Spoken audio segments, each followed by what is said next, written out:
سرور کائنات صلی اللہ علیہ وسلم کی دیانتداری سلیقہ شاعری کی بدولت تمام سامان تجارت دگنے منافع پر فروخت ہو گیا۔ دوران سفر میں سردار قافلہ یعنی سرور کائنات صلی اللہ علیہ وسلم نے اپنے ان کے ساتھ جو لوگ تھے ان کے ساتھ اتنا اچھا سلوک کیا کہ ہر ایک حضور صلی اللہ علیہ وسلم کا مداح بلکہ جانثار بن گیا۔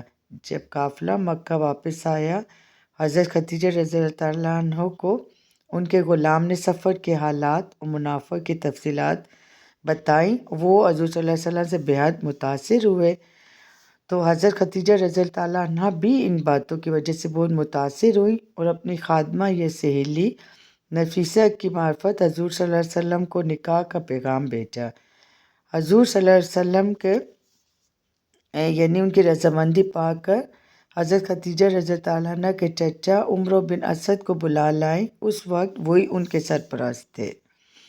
دوسری طرف سے سرور عالم صلی اللہ علیہ وسلم چچا ابو طالب اور دوسرے جو ان کے خاندان کے بزرگ تھے ان کے ساتھ حضرت خدیجہ رضی اللہ تعالیٰ عنہ کے مکان پر تشریف لائے۔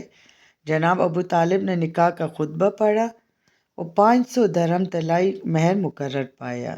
اس وقت حضور صلی اللہ علیہ وسلم کی عمر مبارک 25 سال تھی، حضرت خدیجہ کی عمر مبارک 40 سال کی تھی۔ نکاح کے بعد حضور صلی اللہ علیہ وسلم اکثر گھر سے باہر رہنے لگے، کئی روز مکہ کے پہاڑوں میں جا کر عبادت الہی میں مشغول رہتے۔ اس طرح 10 برس گزر گئے۔ ایک دن اسی طرح حضور صلی اللہ علیہ وسلم غار حرا میں تھے کہ رب ذوالجلال کے حکم سے جبرائیل امین آپ صلی اللہ علیہ وسلم کے پاس آئے اور کہا کم یا محمد صلی اللہ علیہ وسلم۔ حضور صلی اللہ علیہ وسلم نے نظریں اوپر اٹھائی تو اپنے سامنے ایک نورانی صورت کو کھڑے پایا جن کے ماتھے پر نور کلمہ طیبہ رقم تھا۔ جبرائیل علیہ السلام نے حضور صلی اللہ علیہ وسلم کو گلے لگا کر دبایا اور کہا پڑھ۔ حضور صلی اللہ علیہ وسلم نے فرمایا میں پڑھا لکھا نہیں۔ جبرائیل امین نے پھر یہی کہا، حضور صلی اللہ علیہ وسلم نے یہی جواب دیا۔ تیسری مرتبہ جب جبرائیل امین نے کہا پڑھ اپنے پروردگار کے نام سے جس نے سب کچھ پیدا کیا، جس نے انسان کو پانی کے کیڑے لہو کی پھٹکی سے بنایا، پڑھ تیرا پروردگار بہت کرم والا ہے جس نے قلم سے آدمی کو علم سکھایا جو نہ جانتا تھا۔ تو حضور صلی اللہ علیہ وسلم کی زبان مبارک پر یہی کلمات جاری ہو گئے۔ اس حیرت انگیز واقعے سے حضور صلی اللہ علیہ وسلم کی طبیعت بہت متاثر ہوئی۔ گھر تشریف لائے تو فرمایا مجھ کو کپڑا اڑا دو، مجھ کو کپڑا اڑا دو۔ حضرت خدیجہ رضی اللہ عنہ نے تعمیل ارشاد کی اور پوچھا آپ کہاں تھے؟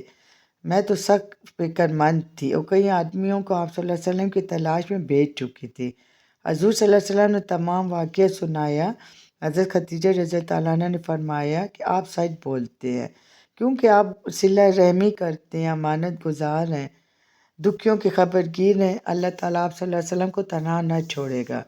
پھر وہ آپ صلی اللہ علیہ وسلم کو لے کے اپنے چچا زاد بھائی ورقہ بن نوفل کے پاس پہنچی جو زمانے جاہلیت میں بت پرستی ترک کر کے عیسائی ہو گئے تھے اور الہامی کتابوں توریت زبور انجیل کے بہت بڑے عالم تھے۔ حضرت خدیجہ رضی اللہ عنہ نے تمام واقعہ جو حضور صلی اللہ علیہ وسلم کو پیش آیا تھا ان کے سامنے بیان کیا۔ ورقہ یہ سنتے ہی بول اٹھے یہ وہی ناموس ہے جو موسیٰ پر اترا تھا، اے کاش میں اس زمانے تک زندہ رہتا جب آپ کی قوم آپ کو وطن سے نکال دے۔ حضور صلی اللہ علیہ وسلم نے پوچھا کیا یہ لوگ مجھ کو نکال دیں گے؟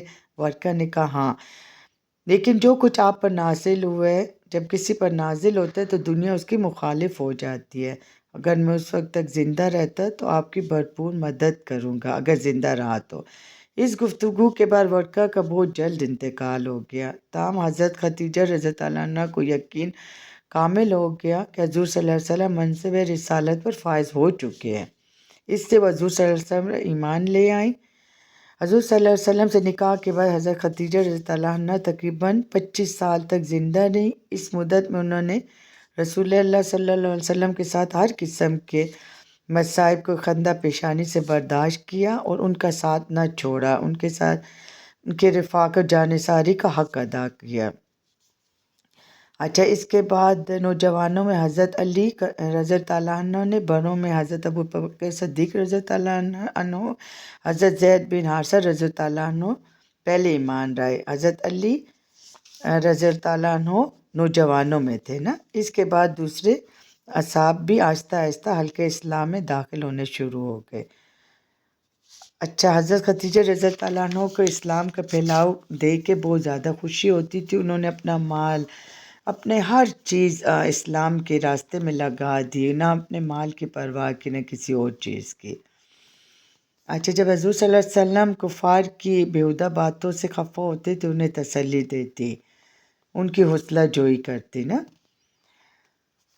اچھا، میں آپ کو لوگوں کو ذرا مختصر کر کے اس لیے بتا رہی ہوں کہ پھر لمبی ہو جائے گی ویڈیو نا، پھر آپ لوگوں کے لیے، آپ لوگ ایسے بھی نہیں سنتے تو پھر اور بھی نہیں سنیں گے، ٹھیک ہے۔ اچھا، اس کے بعد ایک دفعہ زمانہ جاہلیت میں کچھ اشیاء خریدنے کے لیے مکہ، عفیف کندی کا بیان ہے نا یہ، کہ ایک دفعہ زمانہ جاہلیت میں کچھ اشیاء خریدنے کے لیے مکہ آیا، عباس رضی اللہ عنہ بن عبد المطلب کے پاس ٹھہرا۔ دوسرے دن صبح کے وقت عباس کی عمرہ بازار کی طرف چلا۔ جب کعبہ کے پاس سے گزرا تو میں نے دیکھا کہ ایک نوجوان شخص آیا، اپنا سر آسمان کی طرف اٹھا کر دیکھا، قبلہ کی طرف منہ کر کے کھڑا ہو گیا۔ تھوڑی دیر بعد ایک نوخیز لڑکا آیا جو پہلے جوان کی طرح ایک جانب کھڑا ہو گیا۔ زیادہ دیر نہ گزری تھی، ایک عورت آئی اور وہ بھی دونوں کے پیچھے کھڑی ہو گئی۔ ان تینوں نے نماز پڑھی اور چلے گئے۔ میں نے عباس رضی اللہ عنہ سے کہا، عباس، ایسا معلوم ہوتا ہے کہ مکہ میں انقلاب آنے والا ہے۔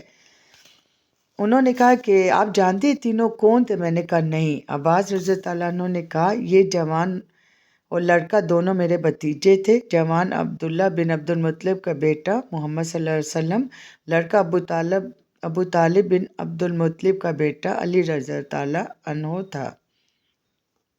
عورت جس نے دونوں کے پیچھے نماز پڑھی میرے بھتیجے محمد صلی اللہ علیہ وسلم کی بیوی خدیجہ رضی اللہ عنہ تھی۔ اچھا، میرے بھتیجے کا دعویٰ ہے کہ ان کا دین الہامی ہے اور ہر کام خدا کے حکم سے کرتا ہے، لیکن ابھی تک ان تینوں کے سوا کوئی اس دین کا پیروکار میرے علم میں نہیں آیا۔ عباس رضی اللہ عنہ کی باتیں سن کر میرے دل میں خواہش پیدا ہوئی کہ اے کاش جو تھا میں ہوتا۔ اچھا، ایک دفعہ حضرت خدیجہ رضی اللہ عنہ جہاں اچھی طرح اولاد کی پرورش کرتی تھی، وہاں امور خانداری بھی نہایت سلیقے سے نبھاتی تھی، اور اتنی امیر ہونے کے باوجود حضور صلی اللہ علیہ وسلم کی خدمت خود کرتی تھی۔ صحیح بخاری میں روایت ہے کہ ایک مرتبہ حضرت جبرائیل علیہ السلام حضور صلی اللہ علیہ وسلم کے پاس تشریف لائے اور کہا، خدیجہ برتن میں کچھ لا رہی ہیں، آپ ان کو اللہ تعالیٰ کو میرا سلام پہنچا دیجیے۔ سرور عالم صلی اللہ علیہ وسلم سے حضرت خدیجہ رضی اللہ عنہ کی عقیدت اور محبت کی یہ کیفیت تھی کہ کیونکہ انہوں نے حضور صلی اللہ علیہ وسلم کی نبوت سے پہلے اور بعد میں بھی ان کے بڑا ساتھ دیا، تو اس سے حضور صلی اللہ علیہ وسلم ہمیشہ ان کی تعریف کیا کرتے تھے۔ اچھا، اس کے بعد پھر ان کی وفات سے جب ان کی وفات ہو گئی تو حضور صلی اللہ علیہ وسلم کو ان کی وفات کا بے حد صدمہ ہوا۔ آپ صلی اللہ علیہ وسلم اکثر خفا رہتے جب تک کہ حضرت سودا رضی اللہ عنہ سے آپ صلی اللہ علیہ وسلم کا نکاح نہ ہو گیا۔ اچھا، حضرت خدیجہ رضی اللہ عنہ کی بیماری کے دوران بھی حضور صلی اللہ علیہ وسلم نے ان کے علاج معالجے میں کوئی کمی نہیں رکھی، کیونکہ وہ رمضان المبارک میں یا اس سے کچھ پہلے ان کی طبیعت ناساز ہو گئی تھی نا۔ اس کے اتنا خیال رکھنے کے بعد بھی موت تو حق ہے۔ 11 رمضان 10 نبی کو ان کی وفات ہو گئی نہیں، اور مکہ کے قبرستان ہجوم میں دفن ہوئی، ہجون میں نا۔ اس وقت ان کی عمر تقریباً 65 برس تھی۔ بس ان کا صدمہ حضور صلی اللہ علیہ وسلم کو ہمیشہ رہا، اور ان کے وفات کے بعد بھی جب بھی حضور صلی اللہ علیہ وسلم قربانی کرتے، سب سے پہلے گوشت حضرت خدیجہ رضی اللہ عنہ کی چیلیوں کو بیچتے تھے، پھر کسی اور کو بیچتے تھے۔ اچھا، ان کی وفات کے بعد بھی حضور صلی اللہ علیہ وسلم اس وقت تک گھر سے باہر تشریف نہ لے جاتے جب تک حضرت خدیجہ رضی اللہ عنہ کی اچھی طرح تعریف نہ کر لیتے۔ اسی طرح ایک دن وہ ان کی تعریف کر رہے تھے حسب معمول، تو حضرت عائشہ رضی اللہ عنہ فرماتی ہیں کہ جب حضور صلی اللہ علیہ وسلم ان کی تعریف کر رہے تھے، مجھے بڑا رشک آیا۔ میں نے کہا، یا رسول اللہ، وہ ایک بوڑھیا بیوہ عورت تھی، خدا نے ان کے بعد آپ صلی اللہ علیہ وسلم کو ان سے بہتر بیوی عنایت کی۔ یہ سن کر حضور صلی اللہ علیہ وسلم کا چہرہ مبارک غصے سے سرخ ہو گیا اور فرمایا، خدا کی قسم، مجھے خدیجہ سے اچھی بیوی نہیں ملی۔ وہ ایمان لائی جب سب لوگ کافر تھے، اس نے میری تصدیق کی جب سب نے مجھے جھٹلایا، اس نے اپنا زر و مال مجھ پر قربان کیا جب دوسروں نے مجھے محروم رکھا، اور اللہ تعالیٰ نے ان کے بطن سے مجھے اولاد دی۔ حضرت عائشہ رضی اللہ تعالیٰ عنہ فرماتی ہیں، میں ڈر کے اس روز سے عہد کر لیا کہ آئندہ حضور صلی اللہ علیہ وسلم کے سامنے کبھی خدیجہ رضی اللہ تعالیٰ عنہ کو ایسا ویسا نہ کہوں گی۔ حضرت خدیجہ رضی اللہ تعالیٰ عنہ کے بطن سے اللہ تعالیٰ نے حضور صلی اللہ علیہ وسلم کو 6 لڑکیاں دی نا۔